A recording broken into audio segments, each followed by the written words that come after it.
T.I., the self-proclaimed king of the South, is now facing one of the biggest controversies of his career, but this time it's not about his music. Rumors are swirling about his son's alleged sexuality, and T.I.'s fiery response has people asking, is the family falling apart? If he remains stuck in his adolescence, I ain't do my job. How does a rap legend who's built his image on toughness and swagger handle whispers that could shatter his reputation in the hyper-masculine world of hip-hop? When I was coming up, I had to get up, get out, and create opportunities, get in rooms, make people see why I should be where everyone else is. And what's really happening behind the scenes? Are the rumors true, or is there more to this story than meets the eye? That ain't for us. That ain't for us. That ain't for us, you know? No. From shocking industry revelations to the personal battles threatening to tear T.I.'s family apart, this is a story you won't want to miss. It's about T.I.'s two oldest son, Messiah, and the choices he made, or were made for him, regarding his appearances on the reality show T.I. and Tiny, The Family Hustle. When the show started, fans got a glimpse into the Harris family's lives, but as the seasons progressed, people noticed something odd. Messiah and Damani T, I quote, as two oldest sons seemed to vanish from the show. The internet went wild with rumors, and one particularly juicy one suggested that T.I. didn't want one of his sons on TV because he's allegedly gay. But is there any truth to this? To understand the situation, let's start with what we know. Damani, who's pursuing a career in music, was offered a substantial paycheck, reportedly $85,000, to stay on the show. But he turned it down. Yep, $85,000. That's a lot of money to say no to. According to T.I., VH1 even offered Damani a smaller, limited role so he could just make a few appearances and still get paid. But Damani declined again. Now, why would a teenager turn down that kind of money? Damani explained this himself during an interview on the No Jumper podcast. He said he enjoyed being on the show at first, but as he grew older, he realized he didn't want to be known just for being T.I.'s son or a reality TV personality.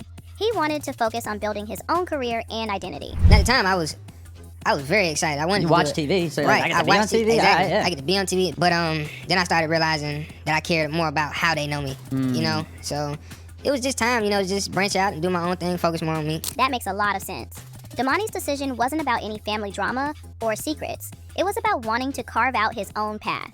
And he's doing just that. Damani's been making waves in the music industry and is even being mentored by none other than J. Cole. Clearly, this young man knows what he's doing. But what about Messiah, T.I.'s oldest son? Some people think his absence from the show has a more complicated backstory. Let's dig into the rumors. Someone on TikTok claimed that T.I. didn't want Messiah on TV because of rumors about his sexuality. According to this story, Messiah was allegedly in a same-sex relationship, and some inappropriate photos were supposedly leaked. Supposedly, T.I. thought having Messiah on the show would harm his public image. Sounds scandalous, right? But here's the thing, there's no evidence to back this up. Messiah has always been a private person. He doesn't talk much about his personal life or his relationships, and he's focused on his career as a blues musician. Honestly, we don't even know if he's gay, straight, or otherwise. He's never addressed it, and that's his right. Everyone deserves privacy, especially when it comes to something as personal as their sexuality. Another theory is that Messiah's absence from the show had more to do with the logistics than anything else. When the show was being filmed, Messiah was in college. It's not hard to imagine that he simply didn't have the time or interest in participating.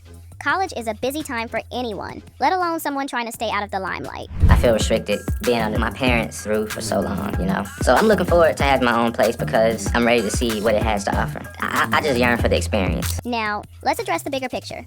Out of all the controversies surrounding T.I. and Tiny, and there are plenty, their son's sexuality would probably be the least of their worries. This family has faced allegations, lawsuits, and public scrutiny over far more serious issues. If T.I. was genuinely trying to hide something about his son, it's hard to believe this would be it. It's also worth noting that Messiah and Damani have a different upbringing compared to some of their siblings. Their mother, Lashin Dixon, is T.I.'s ex-girlfriend, and she's also their talent manager. It seems like Messiah and Damani spent most of their time living with their mom, which might explain why they didn't have as much screen time on the show. Compare that to Zonika and King, who lived with Tiny and were more central to the family dynamic portrayed on TV. Anyway, when The Family Hustle first aired on VH1, it quickly became a fan favorite. T.I. and Tiny, the power couple at the heart of the show, gave viewers a glimpse into their home life. The show wasn't just about flashy lifestyles or showing off wealth.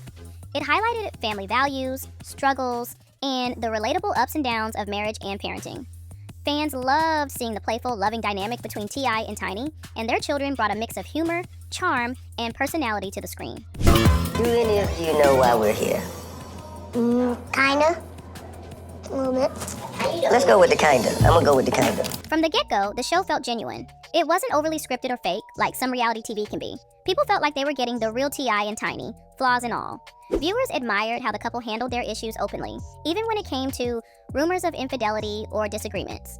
The show painted a picture of a modern, imperfect family doing their best to stick together, and it resonated with audiences from all walks of life.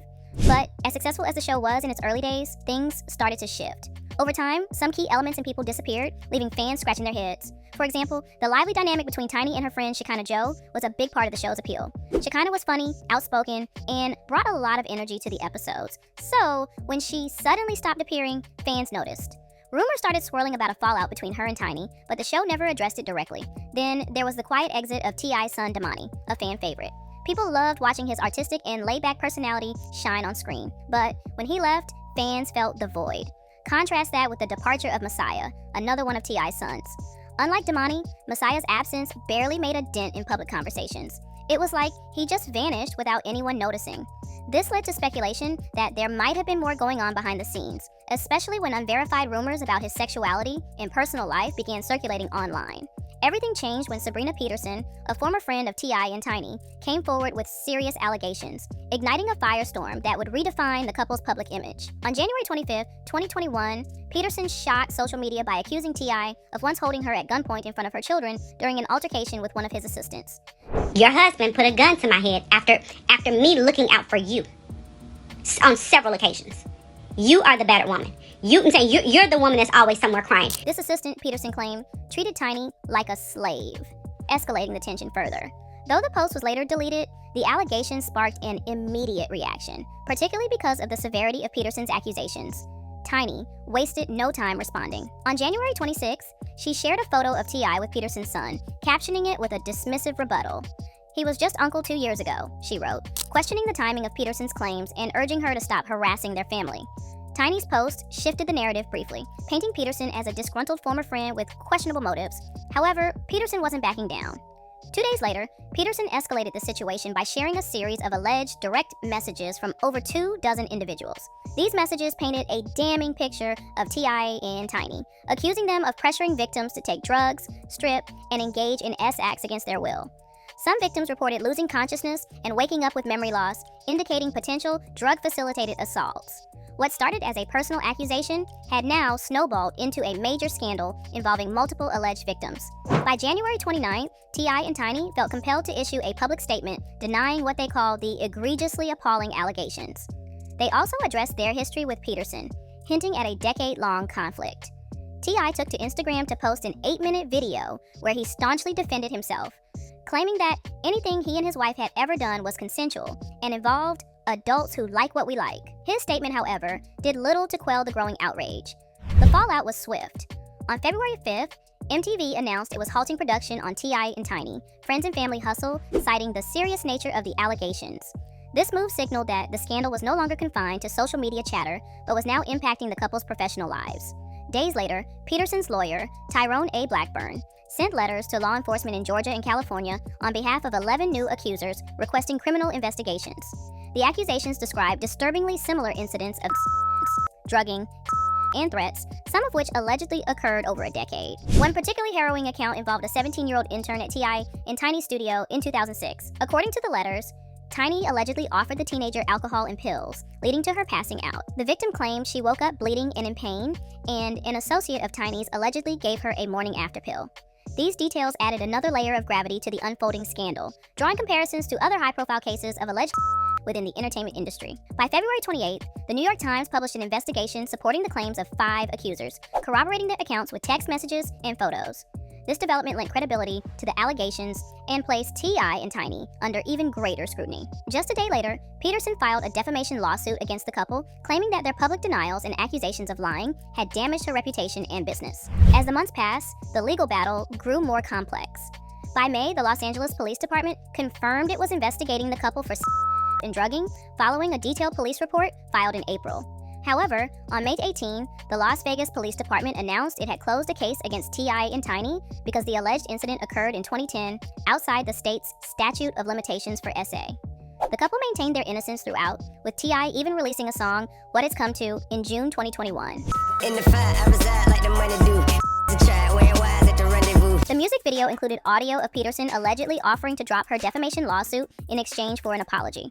This move was seen by some as a calculated attempt to sway public opinion, but it also reignited discussions about the couple's alleged misconduct. In September 2021, prosecutors in Los Angeles announced they wouldn't be pursuing charges against T.I. and Tiny for an alleged 2005 incident, citing California's statute of limitations.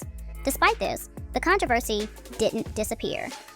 Years later, in October 2023, Peterson faced a setback when a judge ruled she must pay over $96,000 to cover T.I. and Tiny's legal fees after dismissing several of her claims in the defamation case.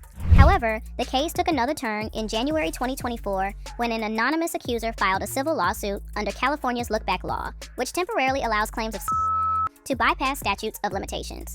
This accuser alleged that she was drugged and by T.I. and Tiny in 2005 after meeting them in a nightclub while serving in the U.S. Air Force. The lawsuit contained graphic claims, including allegations that Tiny restrained her while T.I. assaulted her with his toes. The Harrises responded fiercely, accusing the plaintiff of attempting to extort them for 3 years and maintaining their innocence. Meanwhile, Peterson's lawyer, Blackburn, signaled that more legal action could be forthcoming, leveraging the look-back law that remains active until 2026. Anyway, Peterson's claims led to several other individuals stepping forward with similar accusations, and the media ran with it. Suddenly, T.I. and Tiny weren't just reality stars, they were the center of a growing scandal that threatened to overshadow everything else. For VH1 and MTV, this was a PR nightmare. They had built the family hustle around T.I. and Tiny's image as a loving, relatable couple, but with these allegations hanging over their heads, that image was at risk of being permanently tarnished. The network decided to pause production on the show, citing the need to gather more information.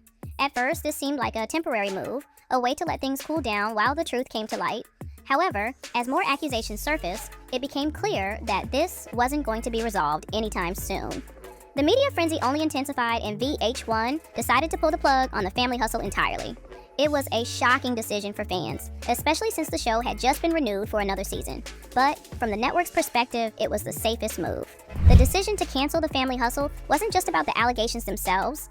It was about protecting the network's reputation. Reality TV is a big business, and networks like VH1 and MTV have to be careful about the stars they associate with. Even though the allegations weren't directly tied to the show, the negative press surrounding T.I. and Tiny made it impossible for the network to move forward. Imagine you're running a business.